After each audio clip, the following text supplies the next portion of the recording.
Bonsoir et bienvenue dans l'Africa Newsroom. Nous sommes ensemble pour une heure de débat et d'analyse autour de l'actualité africaine.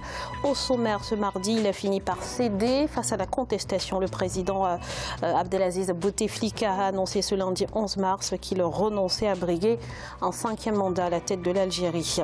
Le Cameroun suspendu de l'Organisation mondiale du commerce, une suspension qui fait suite à des arriérés de cotisations estimés à 180 millions de francs CFA entre 2015 et 2019. Et puis le Tchad accueille la première édition du Salon africain de l'agriculture. Quels en sont les enjeux? Eh bien, on en parle sur ce plateau avec nos invités. Monsieur Émile Boyogeno, bonsoir. Bonsoir. Vous êtes socio-historien. Merci d'avoir accepté notre invitation. Merci. Avec nous également Monsieur Momar Sognay-Diop. Bonsoir à vous. Bonsoir, Vous madame. êtes professeur d'économie-gestion. Merci d'être avec nous sur ce plateau. Merci, c'est moi, oui. Sans oublier notre éditorialiste Gracien Roukindikiza. Bonsoir Gracien. Bonsoir Graziella, bonsoir à tous. Bonsoir. On démarre tout de suite avec l'actualité politique.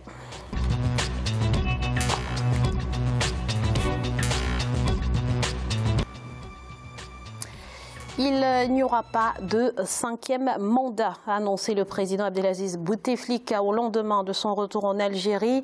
Une annonce aussitôt saluée par un concert ininterrompu de klaxons dans le centre d'Alger. C'est l'aboutissement d'une contestation inédite dans ce pays. On regarde cet élément de la rédaction, on en parle juste après.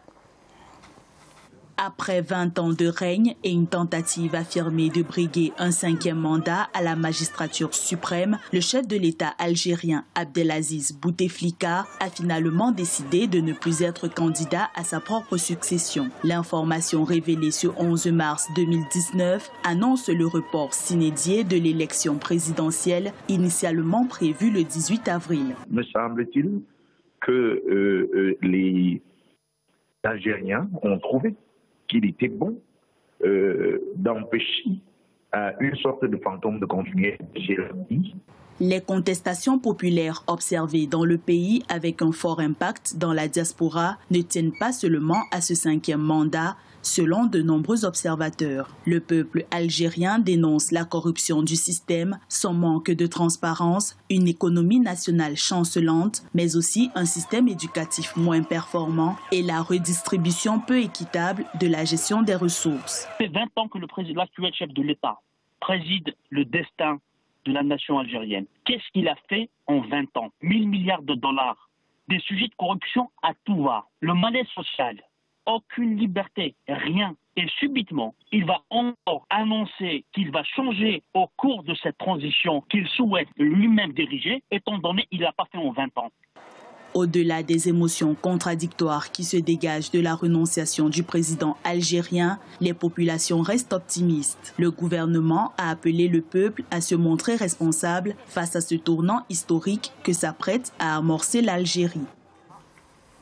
Alors, Monsieur Diop, le président Bouteflika ne briguera pas un 5e mandat en Algérie. Il cède, on l'a vu face à la pression populaire. Une première réaction? D'abord, bonsoir aux chers compatriotes et puis bonsoir de m'avoir invité sur ce plateau. Donc, c'est un problème qui m'intéresse dans la mesure où j'en ai parlé il y a quelques semaines dans un ouvrage donc, que je viens de publier aux éditions L'Harmattan qui s'intitule Sénégal, diagnostic d'un pays candidat à l'émergence. Et il y a un chapitre, effectivement, où j'ai beaucoup analysé ce nouveau phénomène qui consiste donc à voir émerger de plus en plus des mobilisations citoyennes. On l'a constaté, par exemple, pour raccourcir au Sénégal avec le mouvement Y en a marre, qui a beaucoup contribué, bien sûr, au départ d'Abdoulaye Wade. C'est-à-dire que vous aviez prévu que le président Bouteflika renoncerait? Enfin, si je dis ça, on va dire que je suis prétentieux, mais effectivement, j'avais étudié ce phénomène-là, parce que c'est un livre quand même d'investigation, sur lequel ce phénomène-là m'avait interpellé. Et j'avais prédit, effectivement, qu'il y aura de plus en plus des mobilisations citoyennes qui vont défier directement le pouvoir. Pourquoi je l'ai dit? Parce que tout simplement, on a constaté, par rapport aux évolutions politiques constatées bien sûr dans les États africains, que les partis d'opposition classiques n'avaient plus le monopole, bien sûr, de la conscientisation des masses, parce qu'il y a eu un développement assez rapide des nouvelles technologies qui font que maintenant, les citoyens s'auto-conscientisent, je le dis dans ces termes-là. Et résultat des courses, effectivement, la capacité de mobilisation des sociétés civiles est beaucoup plus rapide et beaucoup plus importante de plus en plus. Et effectivement, bon, c'est ce qui se passe, hein. Maintenant, si vous voulez, on peut aller, je peux rajouter, en disant que c'est une nouvelle donne qui est extrêmement importante, dont il faut tenir compte. Parce que, tout simplement, les doléances, en tout cas, des citoyens ne sont jamais satisfaits. Surtout, ce qui remet en question, c'est la gouvernance d'État, que l'on retrouve effectivement en Algérie, qu'on peut retrouver au Sénégal ou dans n'importe quel pays africain. On va y revenir tout au long de cette émission. Mais Gratien, très rapidement, pourquoi ce revirement à cet instant précis? Alors, ce revirement, c'est, disons, c'est l'ensemble de plusieurs choses qui sont passées en Algérie. C'est pas seulement, il y a les manifestations, bien sûr. Les manifestations ont réveillé les esprits. Il y a d'abord, le président Bouteflika a été lâché par les Moudjahidines, les anciens combattants. Disons, le socle vraiment de son pouvoir. Il a été aussi lâché. On a vu un article dans le journal de l'armée, un éditorial qui parlait pratiquement de se mettre à côté du peuple, ce qui fait que l'armée lâchait Bouteflika.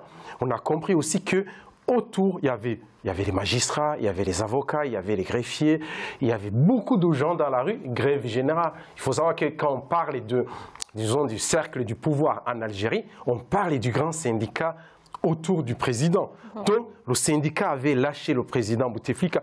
Ils ont essayé en fait de concocter quelque chose, il fallait faire rentrer Bouteflika pour que, soi-disant que c'est lui qui va annoncer la mesure, bon, au moins il va écrire la lettre, mais en réalité, qu'est-ce qui a été fait? Ce sont des mesures pour calmer les esprits.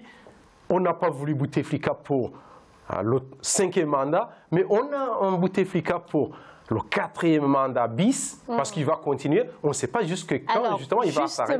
Justement, Gratien, dans son message, le président algérien annonce non seulement qu'il ne se présente pas pour un 5e mandat, mais surtout le report de l'élection présidentielle qui était initialement prévue le 18 avril prochain. Il précise toutefois que cette élection aura lieu dans le prolongement d'une conférence nationale chargée de réformer le système politique et d'élaborer un projet de constitution d'ici à 2019. Monsieur Boyo Ngueno, le pouvoir algérien cherche-t-il à gagner du temps? Oui, c'est évident. On est dans une improvisation totale, une prolongation de mandat en dehors du cadre légal, parce que oui, il y a cette saillie du président qui décide de prolonger son mandat, mais rien ne lui donne la possibilité de le faire. Rien ne lui donne l'autorisation de prolonger ce mandat.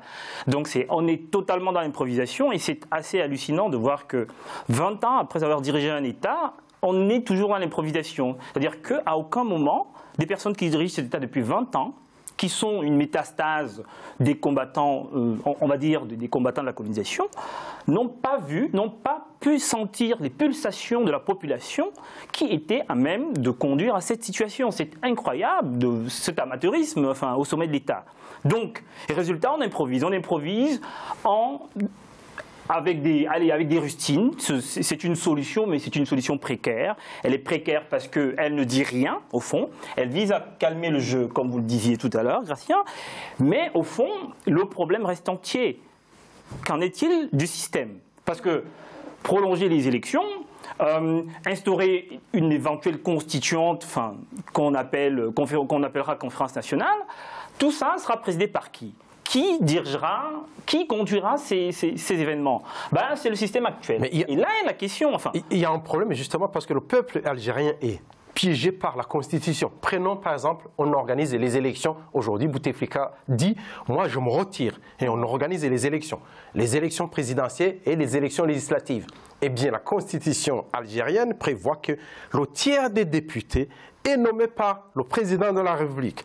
Si Bouteflika n'est pas président, c'est-à-dire qu'on ne va pas faire les élections législatives parce qu'il n'y aura personne pour les nommer. Et en même temps, il ne faut pas non plus que les Algériens rentrent dans le système des élections avec une telle constitution où le président va nommer un tiers des députés, où la Constitution interdit les gens de la diaspora de voter, où on interdit un citoyen et à une femme qui a une seule nationalité, dont les parents ont une seule nationalité étrangère. L'Algérien, qui est à 100% algérien, ne pourra pas se présenter à ces élections. Vous voyez bien qu'en fait, le système Bouteflika a piégé les Algériens. Ils sont obligés d'aller jusqu'à la conférence nationale. Mais ce que les Algériens pourraient négocier, ça serait de ne pas que ce soit dirigé par un trio constitué par des gens neutres. La Constitution dont vous parlez, Gratien, ne prévoit pas non plus que si un candidat se désiste, fût-il président en exercice, que cela entraîne un report des élections. Non, cela n'entraîne pas le report des élections. Bien sûr que ça se fait exprès, mais en même temps, il faut savoir que tout est lié parce que, éventuellement, si ça se fait en même temps que les législatives, ça va être compliqué. Et le problème, c'est que le président a les pleins pouvoirs pour nommer les magistrats, pour nommer tout le monde, alors qu'on a besoin, par exemple, de changer la Cour constitutionnelle, la Cour suprême. On a besoin de changer beaucoup de choses autour du président. La meilleure position, disons, la sagesse du pouvoir algérien serait d'abord que le président se retire, qu'il y ait des gens ou une personne qui soit nommée président à intérim avec certaines règles, échanger et arrêter. Alors, on doit mettre en place un système, une transition en Algérie. Moi, je partage cette idée-là parce qu'on ne peut pas accepter, moi je trouve que c'est inacceptable que le président Abdel Bouteflika se dise, voilà, je retire ma candidature pour un 5e mandat, mais quand même la situation reste telle qu'elle est. Non, ce que vous proposez, je pense que ça peut s'entendre. Mais moi, je vais aussi au-delà de ça. C'est-à-dire qu'aujourd'hui, quand même, il y a une problématique qui est posée, qui n'interpelle pas que l'Algérie. Ça interpelle tous les États africains. Parce que depuis les indépendances, soi-disant, qu'on nous a données, mais on se retrouve dans des situations où effectivement il y a des régimes patrimoniaux qui s'installent et 20 ans après, on a toujours du mal vraiment à prendre les mesures nécessaires pour empêcher ce genre de situation. Même le Sénégal, qui est toujours considéré comme une exception, on retrouve les mêmes problématiques. C'est-à-dire que quand on regarde les évolutions politiques depuis 1960, les pouvoirs qui sont installés ont toujours essayé de modifier la Constitution pour rester le plus longtemps possible. Et maintenant, pour revenir à la réalité, c'est-à-dire qu'aujourd'hui, il y a le peuple algérien qui a compris qu'il ne fallait plus attendre l'opposition politique classique. Il faut maintenant prendre son destin en main. Ils l'ont fait. Mais moi, ce que je souhaite et ce que je recommande, c'est surtout que cette mobilisation citoyenne ne conduise pas à ce qu'on a vu dans certains pays, c'est-à-dire de l'alternance piégée ou biaisée, comme vous l'avez dit.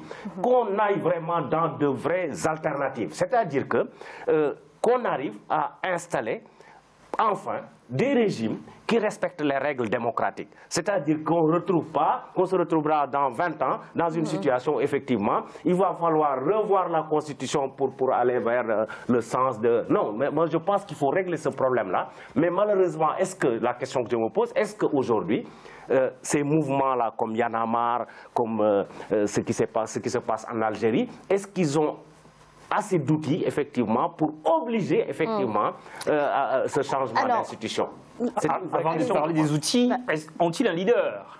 Ont-ils un leader? Il n'y en a pas. Oui, c'est ça, dans l'organisation. C'est un mouvement acéphale. Et c'est sa force, d'une part, mais c'est également sa faiblesse. C'est-à-dire qu'actuellement, il va être absolument difficile, enfin, il va y avoir quelques difficultés, en tout cas, à mettre sur pied un dialogue inclusif, incluant donc cette catégorie-là de la population. Peut-être qu'une ouverture avec à la société civile, à quelques mouvements qui existent, politique, oui, même dans la diaspora, pourrait être une solution. Par ailleurs, il y a un risque. Le risque que vous soulignez, c'est le risque de la loi d'airain d'oligarchie. En deux mots, qu'est-ce que ça veut dire? C'est-à-dire qu'à la fin, au terme de cette manipulation politique, au terme de cet événement politique, pourrait émerger une métastase du régime Bouteflika, une métastase du régime actuel, du système actuel, et ça c'est le danger. La loi d'airain de l'oligarchie dit simplement ceci, enfin en gros c'est une théorie d'un sociologue germano-italien qui dit simplement que les organisations sont dirigées par un groupuscule, une élite qui constitue un groupuscule, et c'est cette élite, au fond, en fait, qui tire les ficelles. Et c'est le danger auquel est exposée l'Algérie aujourd'hui. Comment faire en sorte que cette transition puisse ne pas aboutir à une loi d'airain, d'oligarchie, qui va faire en sorte que tout change pour que rien ne change. Rien ne change, bien sûr, c'est ce que je suis en train d'évoquer. Justement, Gratien, ce glissement du calendrier électoral fait dire à certains que le pouvoir est aujourd'hui en train de gagner du temps, on l'a dit, pour trouver un candidat susceptible de préserver l'intérêt de ces groupes dont parlait M. Boyongueno. Quel est votre avis ? Oui, en fait, l'Algérie se trouve dans une situation assez compliquée. Il y a le FLN, on parle des gens qui, Bouteflika, quelqu'un qui s'est battu avec le FLN, l'indépendance. Vous savez, en Afrique, ce qui justement, il disait que nous, on aime bien les gens, il y a des gens qui vont faire des mandats de 20 ans, mais nous aussi, les Africains, on a un problème. On considère un président comme un papa. Il y a des termes que nous utilisons qui sont vraiment démodés, qu'on doit abandonner. On parle par exemple en Côte d'Ivoire, on va parler d'Houphouët-Boigny comme si quelqu'un est un héros, alors qu'on lui a servi l'indépendance, il n'a rien fait pour le pays. Il y a les Senghor, il y a les autres. Ce sont des gens, au lieu de dire c'est une personne comme tant d'autres. Nyerere, il s'est battu pour l'indépendance de la Tanzanie, il a dirigé et puis il est parti. Mandela, il s'est battu pendant combien d'années? Il a dirigé un seul mandat, il est parti. Mais les gens, ils ne vont pas... En Algérie, il faut que les Algériens dépassent le stade du FLN. Quand ils vont dépasser le stade du FLN en disant le FLN s'est battu, a servi le pays, ou certains se sont servis, il faudra que les gens... Cette mobilisation continue. Et la seule façon d'empêcher ça, c'est qu'il faut aller vraiment à la modification de la Constitution. Sans la modification de la Constitution, même s'il y a quelqu'un qui est élu, il aura du mal à diriger le pays. Il faut modifier la Constitution, il faut essayer de modifier les institutions militaires et législatives, parce que les militaires en soi, les généraux sont des anciens. Certains, il y en a des vieux, des anciens du FLN qui ont besoin de partir, qui ont besoin de laisser les autres, les jeunes émerger. Il faut une classe nouvelle qui émerge en Algérie, sinon... Et vraiment, tout est compliqué. La transition, elle est presque obligatoire. La modification de tout, remettre à plat, il faut le faire pour les Algériens, sinon ils vont s'acheminer vers une guerre civile. Oui, tout à fait. Moi, je partage ce que vous êtes en train de dire, hein. Mais le problème, c'est qu'il y a un processus aussi, il faut respecter ça. Aujourd'hui, l'urgence, je pense, c'est qu'il faut que l'Algérie organise des élections démocratiques. Après, bien sûr, c'est à partir de ce moment-là qu'effectivement, on va mettre en place de nouvelles mesures pour modifier la Constitution. Mais à quand, justement, l'organisation des élections? C'est le problème. On ne peut pas organiser, pour moi, on ne peut pas organiser les élections législatives. Aujourd'hui, en l'État, il n'y a aucun verrou. Il y aura le FLN qui va rester au pouvoir. Il faut accepter de faire une transition. Mais au moins, il y a des gens, on peut désigner quelques représentants de la société civile, de l'armée. Et après, bien sûr, il faut associer aussi, il faut associer l'armée, il faut associer les syndicats. Justement, on va en parler de cette armée algérienne dans quelques instants. On marque une courte pause. On se retrouve pour la suite de l'Africa News. On va tout de suite.